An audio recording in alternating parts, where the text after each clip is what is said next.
A rational function is a function that can be written as the quotient of two polynomial functions. Here p and q are polynomial functions, and q cannot be the zero function as it would make the function undefined. This also means that the output of q of x cannot be zero for any value of x. Here are some examples of rational functions. The first function is a rational function where the numerator is a polynomial of degree 2 and the denominator is a polynomial of degree 1. The domain of this function is all real numbers except -5 because the denominator cannot be 0. The second function is a rational function where the numerator is a constant and the denominator is a polynomial of degree 2. The domain of this function is all real numbers except 1 and -1 as these values make the denominator 0. Finally, for the third function, the domain would be all real numbers as the denominator is never 0 for any value of x. Let's now see how to graph a rational function. Unlike other functions we have seen so far, graphing a rational function is a little more complicated and involves multiple steps. So let's go through each step one by one. To graph a rational function, we first need to factor the denominator and find the domain of the function. Let's consider this rational function as an example. The denominator of the function is a quadratic polynomial.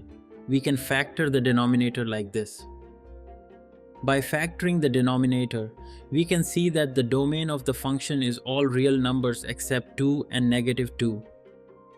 The next step is to simplify the function by writing it in the lowest terms. By lowest terms, we mean that the numerator and denominator have no common factors other than 1. Since the function is already in lowest terms, we can move on to the next step.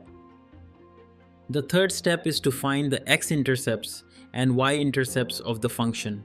The x-intercept is the point where the y value is 0, and the y-intercept is the point where the x value is 0. For this function, the x-intercept is 1 and the y-intercept is 1/4. The fourth step is to find the vertical asymptotes of the function.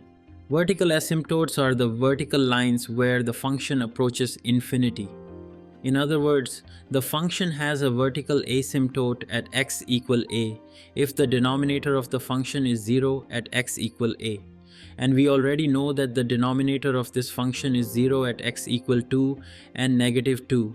Therefore, we can graph the vertical asymptotes at these points like this.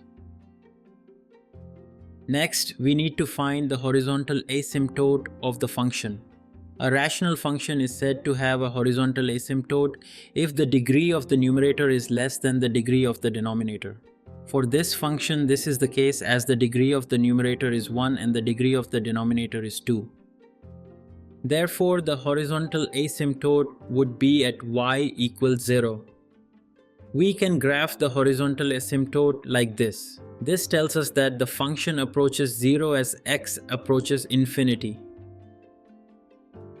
The next step is to test intervals and plot points to understand the behavior of the function.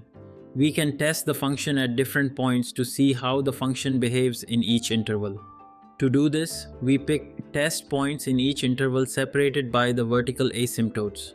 The reason we choose these points is so that we can see how the function behaves around the vertical asymptotes. And finally, we are ready to graph the rational function.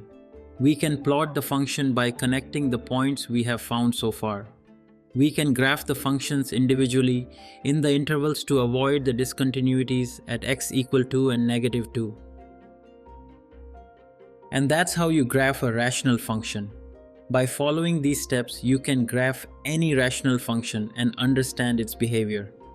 I hope this was helpful. In the next video, we will look at exponential and logarithmic functions. Thanks for watching.